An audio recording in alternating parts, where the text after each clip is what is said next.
오늘 본문은 우리 귀에 굉장히 익숙한 이야기죠.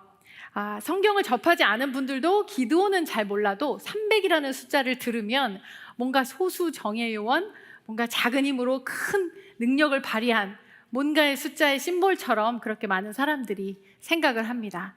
이 기드온 사사가 등장하기 전 이스라엘의 상황을 간단히 나누면요, 생각해 보면 그때 이스라엘 백성들이 이집트에서 노예로 있다가 정말 기적적으로 하나님이 세워주신 하나님의 사람 모세가 맞죠? 네, 모세와 여호수아 같은 그 하나님의 사람, 그 리더십을 통해서 하나님께서 그들을 이끌어내시고 기적적으로 광야를 통과해서 가나안까지 들어가게 하십니다. 근데 그 가나안에 들어가면서 이 하나님의 사람들도 죽고, 그리고 하나님의 기적을 맛보았던 선조들도 죽고, 그래서 하나님의 역사를 기억하는 사람들이 없어지면서 이 이스라엘 백성들 안에서 가나안에 이미 존재하고 있던 우상들을 향해서 섬기지 않으면 뭔가 불안하고, 내가 안전하기 위해서 우상을 섬겨야겠다, 내 뜻을 이루기 위해서 우상을 섬기기 시작합니다. 사실 우상 숭배라는 게 뭐냐면 내가 뜻을 이미 정했어요. 근데 그 뜻을 이루기 위해서 뭔가 능력이 있는 무엇인가를 섬기고 숭배하면서 내 뜻을 이루기 원하는 마음이 사실 우상 숭배거든요. 이 이스라엘 백성들이 그 일을 행한 거죠. 그래서 하나님이 이 이스라엘 백성을 다시 깨우기 위해서 이방 족속들을 통해서 이스라엘을 괴롭힙니다. 그래서 그 괴로움이 극에 달했을 때 하나님을 부르짖게 되고, 그 부르짖음을 들으시고, 원래는 사랑이 많으신데 그 부르짖음을 기다리셨다가 결국은 또 사사라는 리더를 보내셔서 그들을 건지시는 그 역사의 반복이 바로 사사기에 등장하고 있습니다. 연대적으로 한 450년 정도가 이 사사 시대인데요, 그 가운데 그 12명의 쓰여진 사사들 중 한 명이 바로 기드온입니다. 기드온이 등장하던 시대는 미디안이 이스라엘을 굉장히 괴롭히던 때예요. 우리 사사기 6장 6절 같이 한번 읽어보겠습니다. 시작. 이스라엘이 미디안으로 말미암아 궁핍함이 심한지라 이에 이스라엘 자손이 여호와께 부르짖었더라. 사실 그 앞절에 보면 하나님이 미디안으로 하여금 이기게 하셨다, 이스라엘을 흔들게 하셨다라고 되어 있습니다. 이 미디안 족속들이 들어와서 얼마나 괴롭히냐면 아말렉과 동방 사람들 다 합쳐서 들어와서 파종할 때도 들어와서 씨를 심어야 되는데 그것도 다 파헤치고, 그들이 그 추수한 모든 곡식도 다 가져가고, 곡식뿐 아니라 먹을 것, 양, 소, 나귀, 가축들 다 끌고 가서 우리한테 남는 게 없는, 소망이 없는, 살아낼 수가 없는, 그래서 집에 머물지 못하고 산에 토굴을 짓고 숨어야 되니까 산성을 짓고 거기서 어떻게든지 연명해서 살아가고 있는 시간을 보내고 있었어요.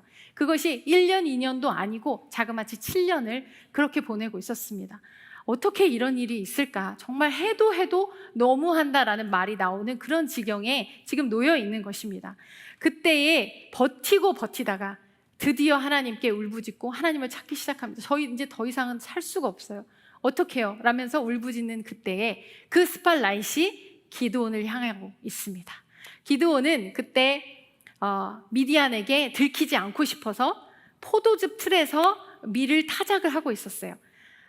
사진에 보시다시피 그 당시에 포도즙 틀은 사람이 들어가서 포도를 수확해서 그것을 막 밟고 해서 으깨서 즙을 내서 그 즙으로 포도주도 만들고 하는 그 역할을 하는 즙 틀이었습니다. 그런데 원래 타작은 바람이 많이 부는 마당에서 열심히 해서 겨는 날려가고 알곡만 떨어지게 하는 게 그 타작이라는 행위인데, 지금 이 속 안에 들어가서 숨어서 몇 알 안 되는 그 밀을 털어서 그걸 주워서라도 먹으려고 그렇게 준비하고 있는 기드온의 모습을 보여주고 있습니다. 굉장히 찌질하고 참 비참하고 처참한, 마음이 아픈 그런 기드온의 상황이에요. 그때 여호와의 사자가 기드온에게 말을 것이죠. 큰 용사여, 여호와께서 너와 함께 계시도다. 네, 정말 내가 자랑스러울 때 그렇게 얘기하면 뭐가 들리겠는데, 내가 제일 비참하고 찌질한 상황에서 하나님이 큰 용사요라고 얘기해 주시니까 그 말이 안 되죠. 이게 무슨 말인가 라는 생각이 들죠. 제가 저의 얘기를 좀 하고 싶은데 안 하려고 무진 노력을 했는데 안 되겠더라고요. 그래서 마음을 굳게 먹고 나왔습니다. 제가 대학 때 전공이 일어일문학이에요. 근데 제가 그때 대학 생활을 하면서 선교단체 생활도 굉장히 열심히 했거든요. 그곳에서 정말 세상 그렇게 착한 형제 자매들과 말씀도 배우고 기도도 하고 리트릿도 가고 또 주말에는 철야도 하고 또 제자 훈련 제자도 낳고 이러면서 학교에서 전도하겠다고 막 이벤트도 열고 너무 재밌고 너무 행복한 거예요. 그래서 공부를 안 했어요. 그래서 3학년 겨울방학이 돼서 성적표가 왔는데 권총이 4개가 들려 있는 거예요. 네, 지금은 웃으면서 얘기할 수 있지만 정말 최악의 절망의 상황이었습니다. 네, 저희 부모님도 모르시죠. 제가 말을 안 했으니까. 근데 저는 정말 어떻게 크리스찬으로서 내가 제자 훈련하고 전도를 한다면서 내가 정말 해야 되는 이 학업을 어떻게 이렇게 망칠 수가 있을까? 나는 정말 이제는 무엇도 감당할 수 없는 자구나. 이것도 이제 사역이든 뭐든 그만해야 되는 거 아닌가? 내가 앞으로 뭘 해서 살아갈 수 있을까? 이런 실력으로, 이런 능력으로 이러면서 정말 저 자신이 너무 찌질하고 비참해서 하나님께 죽여달라고 저를 데려가 주세요라고 기도를 정말 간절하게 했었습니다. 기드온이 지금 사실은 그런 상황인 거죠. 더 이상 소망이 없어요. 오늘 이렇게 밀을 까부르지만 내일 먹을 게 또 있을지 없을지도 모르는 그런 상황인 거예요. 그런 답답한 상황 중에 여호와께서 나타나셔서 뭐라고 말씀하십니까? 너는 가서 이 너의 힘으로 이스라엘을 구원하라. 찌질해서 진짜 내 처자식도 지금 살릴 수 있을지 없을지 이 상황인데 이 너의 힘으로 이스라엘을 구원하라고 그렇게 명령을 하십니다. 우리가 흔히 힘이 좀 있다라고 하면 어떤 사람들을 머리에 떠올리나요? 돈이 좀 있는 사람, 또 인맥이 좀 넓어서 좀 저 사람은 힘이 있어 얘기하면 해결해 줄 거야, 해결해 줄 수 있을 것 같은 사람, 능력이 있고 실력이 있을 것 같은 사람을 우리는 힘이 좀 있다라고 얘기를 하죠. 기드온도 그렇게 상상을 했을 거예요. 너의 힘으로 가서 구원하라. 근데 나는 내 종족, 내 가문은 므낫세에서도 가장 별 볼 일 없는 가문, 나는 우리 아버지 집에서도 말제, 아무도 내 말에 귀 기울여주지 않고 말빨도 없고 영향력도 없고 내가 무엇을 한다고 해서 도와줄 사람도 없는, 근데 내가 어느 누구를 모아서 미디안을 무찌르고 이스라엘을 구원할 수 있을까? 이건 말이 안 됩니다 라고 이렇게 얘기하죠. 저희가 사실 이 얘기를 제일 많이 하기 때문에 같이 한번 읽었으면 좋겠습니다. 15절 말씀 읽겠습니다. 시작. 내가 무엇으로 이스라엘을 구원하리이까? 보소서, 나의 집은 므낫세 중에 극히 약하고 나는 내 아버지 집에서 가장 작은 자니이다. 네, 이렇게 변명하는 기드온에게 하나님은 너의 힘으로 이스라엘을 구원하라고 말씀하십니다. 이런 비슷한 목소리가 신약에 나옵니다. 5,000명만 넘는 장정 5,000명, 그 이외에 15,000명까지 되는 그 사람들이 빈들에 머물러 있었죠. 날은 저물어가고 먹을 것은 없고 제자들은 걱정이 되었습니다. 그래서 예수님, 이 사람들을 마을로 보내서 먹을 것을 사 먹게 해주십시오 라고 요청했을 때 예수님이 뭐라고 말씀하시죠? 너희가 먹을 것을 주어라. 기드온처럼 제자들도 되게 당황스러웠을 것 같아요. 아니, 뭐가 있다고 우리가 저들한테 먹을 것을 줄 수 있을까? 그런 생각을 했죠. 결론적으로 제자들이 주긴 했지만 누가 그 음식을 제공했을까요? 예수님이 그 음식을 주셨습니다. 이 너의 힘이 무엇일까? 제가 이 말씀을 읽으면서도 내가 이기게 할 테니 너는 나가라 이렇게 쉽게 얘기해 주시면 너무 좋은데, 이 너의 힘으로 이스라엘을 구원해라, 너 힘이 있어 이렇게 얘기해 주시니까 그 힘이 뭘까 궁금했어요. 그 말씀을 그 뜻을 알기 위해서 두 가지를 우리가 생각해 봤으면 좋겠습니다. 첫 번째는 이 전쟁이 누구의 전쟁인가, 이 전쟁의 주체자가 누구신가 하는 것입니다. 여호수아 5장 말씀을 같이 보면 좋겠는데요, 여기에 보면 칼을 든 군대 장관이 나옵니다. 이 여호수아 5장 말씀은 사실 여호수아가 가나안을 정복하기 전에 하나님이 이제 가라고 하신 그 땅을 밀고 들어가기 전 첫 성 여리고를 앞에 두고 있을 때입니다. 자, 이제 나가서 이제 이겨야 되는데 라고 이제 긴장하면서 가고 있는 그 걸음 위에 군대 장관이 칼을 빼들고 서 있는 것입니다. 여호수아에겐 너무 중요했어요. 이 사람이 나를 위한 사람인가? 아니면 적을 도와주는 사람인가? 정체가 불명하다. 이래서 불안했어요. 이 말씀을 제가 한번 쭉 읽어드리겠습니다.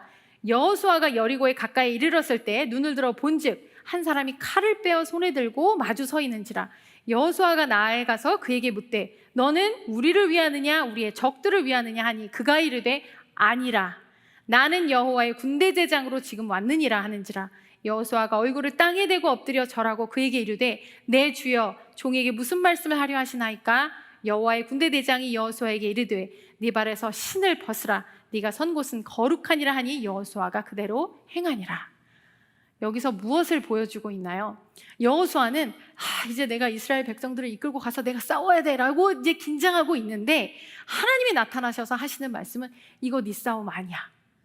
나는 네 편도 아니고 적 편도 아니고 이 싸움의 주체는 나야 라는 선포를 여기서 하고 계신 겁니다. 너는 종이야. 그래서 내 신을 벗어라 라고 말씀하신 거예요. 너의 정체는 내가 싸우는 이 싸움의 종일 뿐이야. 그래서 내가 군대 대장으로 여기 왔느니라 라고 선포하는 장면이 여기 있는 거예요. 기드온이 지금 직면한 싸움, 그 싸움의 주체는 하나님이십니다. 우리 인생의 주체는 누구십니까? 제가 전도할 때도 많이 얘기를 했어요. 하나님은 당신을 위한 놀라운 계획을 가지고 계십니다 라고 말씀을 드렸어요. 이 뜻은 내가 살아가는 이 인생이 하나님이 위하시는 하나님의 계획으로 나를 도와주실 거야 라는 뜻이 아니고요, 하나님의 계획을 위한 나의 인생으로 이끌어 가신다라는 뜻입니다. 이 차이를 여러분이 아시겠습니까? 정말 착각하지 말으세요. 내가 주체가 아니고요, 하나님이 주체시고 하나님이 그 계획을 가지고 계신 분이십니다. 그래서 나의 인생을 그분의 계획에 맞게 이끌어 가시는 분이 하나님이시라는 뜻입니다. 그러면 이곳에서도 여전히 이스라엘을 구원해내는 임무가 하나님의 것이기 때문에 그 능력도 하나님에게서 나와야 하는 것입니다. 그럼 내가 이제 어떻게 해야 할지, 기드온이 어떻게 해야 할지를 이제 물어야 되겠죠. 두 번째 질문입니다. 하나님이 분명히 너의 힘으로 하라고 하셨다면 그러면 내가 해야 할 일은 과연 무엇일까? 내가 기억해야 될 것은 무엇일까? 그것을 알려주기 원하십니다. 사사기 6장 34절 35절 말씀 같이 보겠습니다. 시작. 기드온이 나팔을 불매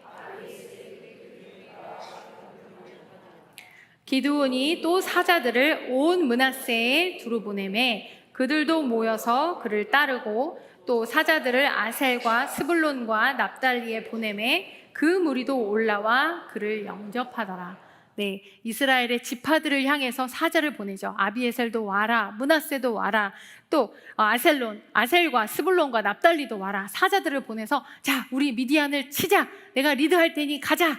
그래서 사람들이 모여들었습니다. 자, 이렇게 사람들을 상대하기 위해 모였는데 그래도 지금 저렇게 메뚜기처럼 많은 저 사람들을 이기기에는 역부족인 것 같아요. 그래서 불안해요. 그래서 기드온이 양털 시험도 하죠. 하나님 진짜 이길 거 맞습니까? 이러면서 양털 시험도 합니다. 사사기 읽어보시면 그렇게 해서 32,000명이 모였는데 7장 12절에 보면 미디안과 아말렉과 동방의 모든 사람들이 골짜기에 누웠는데 메뚜기의 많은 수와 같고 그들의 낙타의 수가 많아서 해변에 모래같이 같다고. 정말 아주 그냥 덮은 거예요. 그래서 제가 이 숫자가 이제 8장에 보면 13만 5천 명 정도 된다라고 하는데 그 숫자가 여러분이 잘 피부에 안 와닿으실 것 같아서 비슷한 숫자의 사진을 제가 골라봤습니다.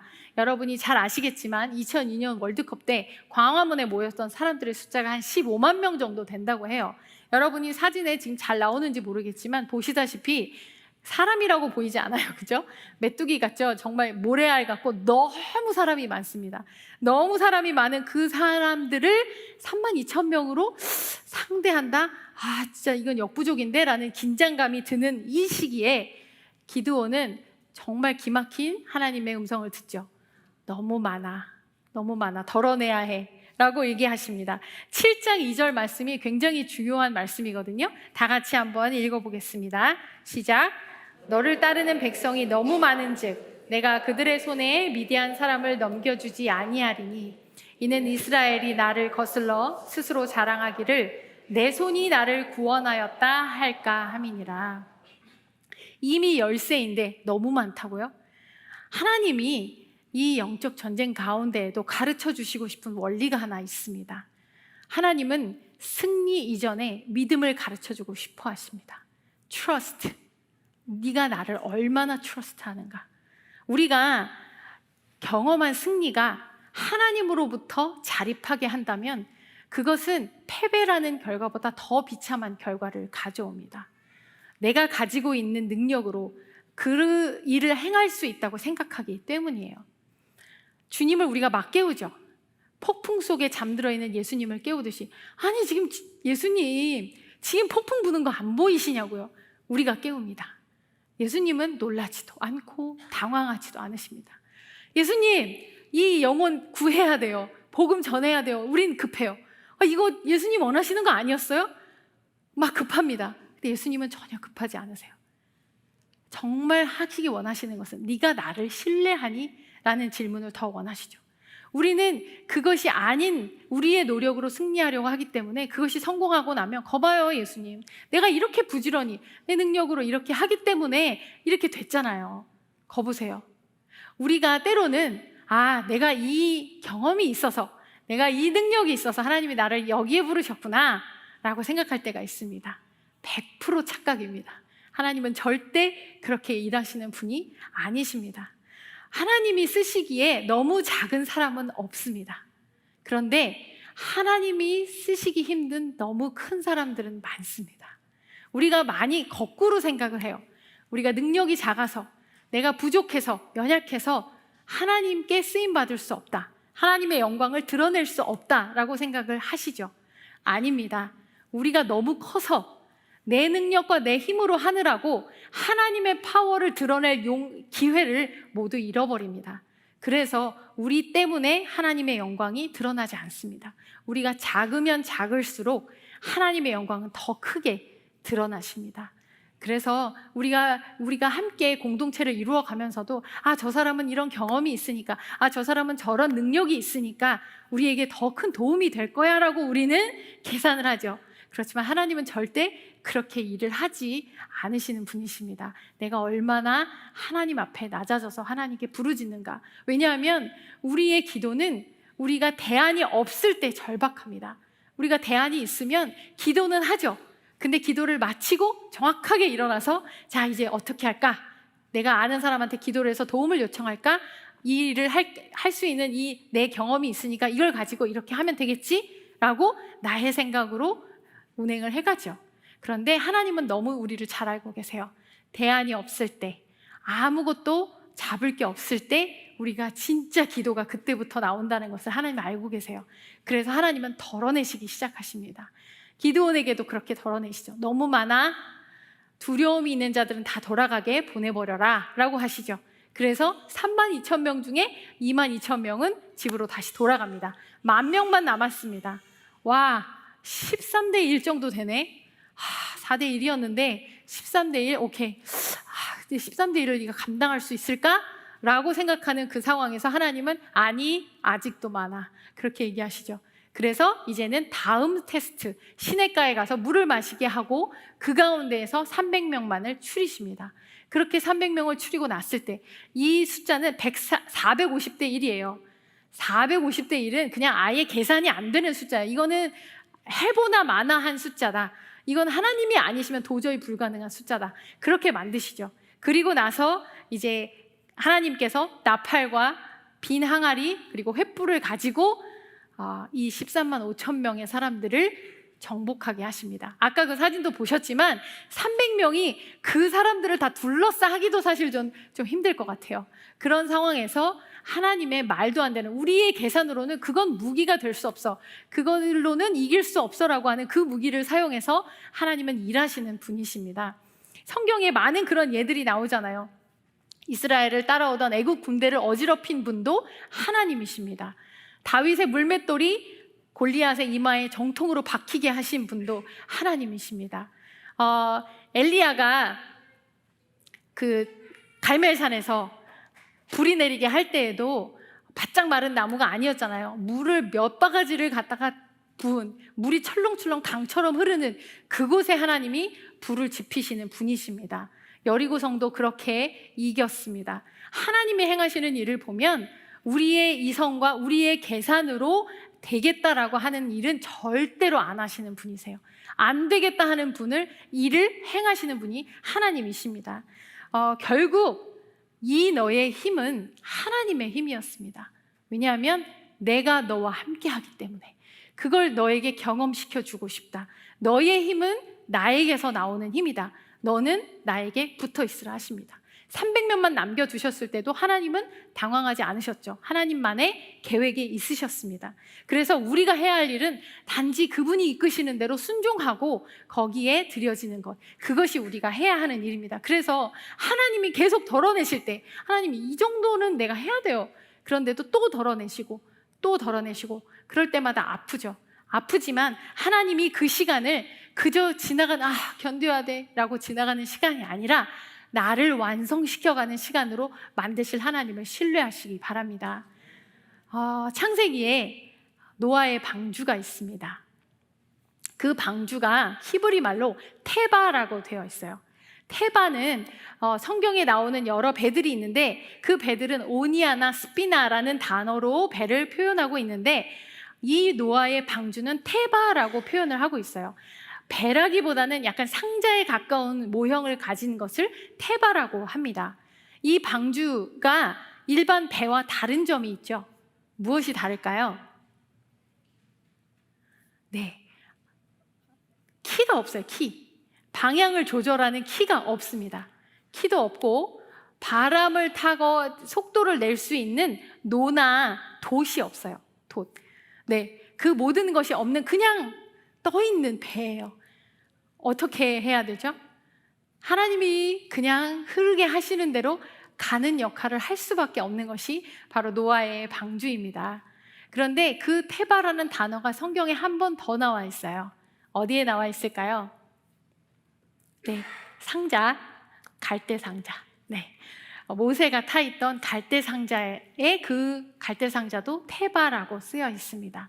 그 모세를 태우기 위해서 역청을 바르고 물이 스며들지 않도록 그렇게 하고 모세를 그 안에 넣고 뚜껑을 닫고 악어떼가 득식을 거리는 나일강에 그 아이를 띄우면서 그 갈대 상자는 하나님이 이끄시는 대로 갈 수밖에 없는 그런 존재였습니다. 그런데 그 갈대 상자를 어디에 이동시키시죠?